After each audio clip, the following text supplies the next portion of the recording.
Hi, welcome to Story Time with Gigi. Today we're going to be reading a little golden book called The Dark Crystal.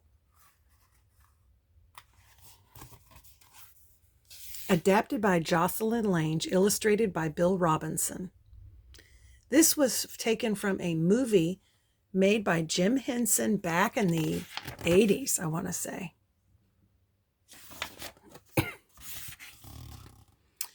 1,000 years ago in another world, it was an age of wonder. The land was green and the creatures lived in peace, guided by the power of a large crystal. Eventually, the crystal cracked and a single shard went missing. The crystal became dark. Two new races appeared, the cruel Skeksis and the gentle mystics. The Skeksis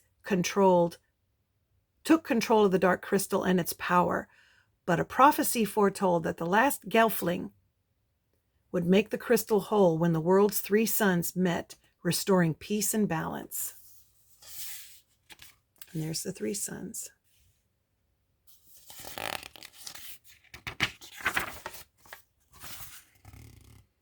One day, Ursu, the wisest of the mystics, calls for Jen, a Gelfling boy he raised from infancy. Ursu sends Jen on a quest to find Aughra. She will help him find the shard that will heal the crystal.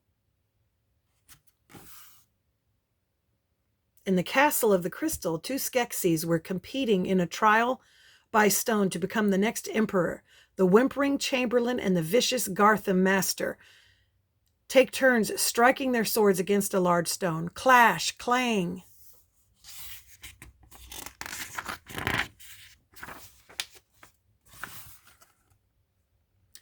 On the Gartham master's second strike, the stone is broken.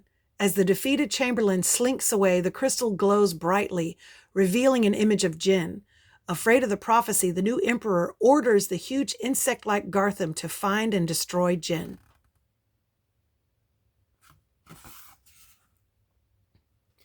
After a long journey across the valley, Jin discovers Aughra and her amazing observatory. Aughra reveals that the time for the three suns to align is upon them. The Great Conjunction is the end of the world, she declares, or the beginning. She's kind of scary looking.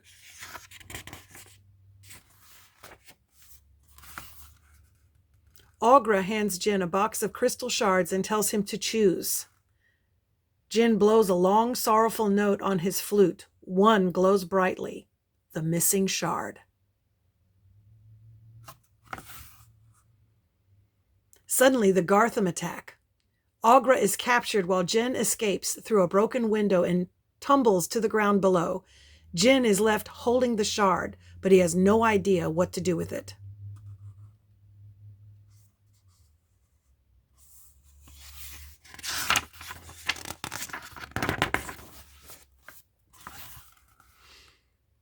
As the three suns begin to move closer together, the mystics look to the sky. At last, the crystal calls. It is time to return to the castle, they say, and begin their long trek.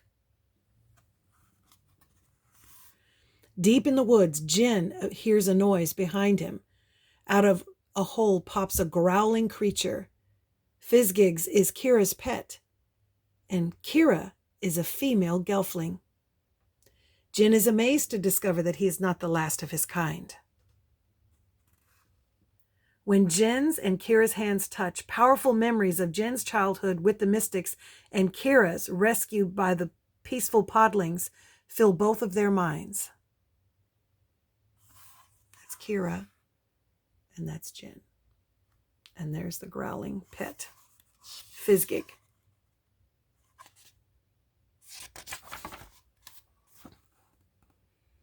Kira leads Jin to her home in the Podling Village, where they are welcomed with singing and dancing, while Jin is telling Kira about his quest to heal the crystal, the Gartham Attack.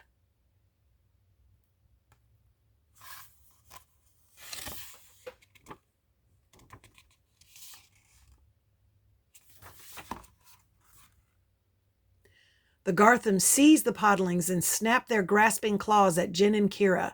Just when it seems the Gelfling will be captured, the Chamberlain appears. With one wave of his hand, he stops the Gartham.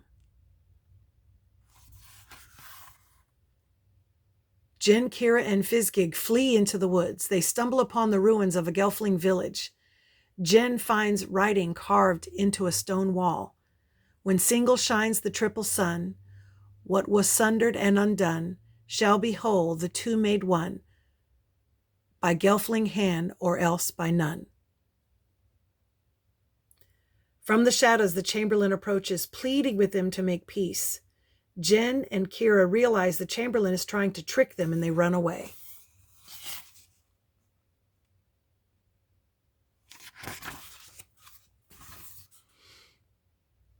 With the suns dangerously close together, Jin and Kira are running out of time to heal the crystal. They leap onto the backs of two long-legged creatures called Landriders and race toward the castle of the crystal. Outside the castle, Jin and Kira are surrounded by Gartham. Kira quickly grabs Jin and Fizgig and leaps over a cliff, unfurling beautiful wings. They glide safely to the ground. Jin looks at her in wonder. "I don't have wings," he says. "Of course not," Kira replies. "You're a boy."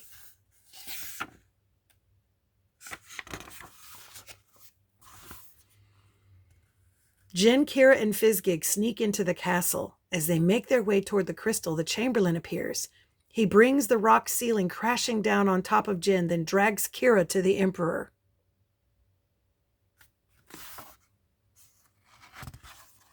For capturing the Gelfling, the Emperor invites the Chamberlain back to the castle. Kira is brought to the laboratory where Aughra is being held captive. With Aughra's encouragement, Kira calls to the caged animals in the room, who break free and help Kira escape.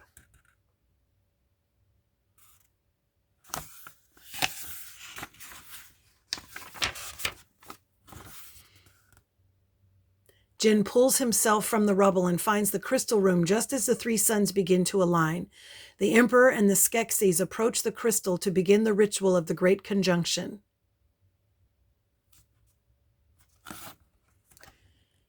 Jin leaps on top of the crystal but drops the shard. Kira flies down to the crystal and throws the shard back to Jin. Furious, the Emperor strikes Kira down.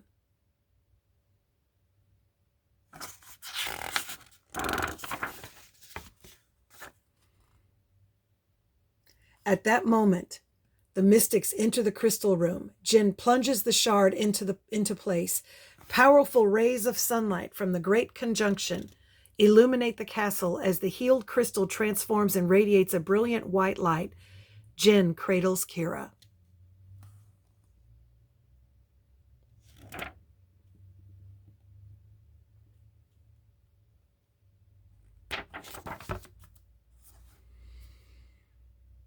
The mystics and the Skeksis become one being called an Urskek.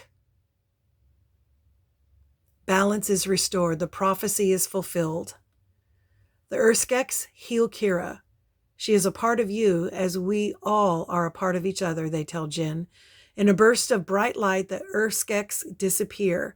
With the help of the Crystal of Truth, Jin and Kira will now rebuild their world.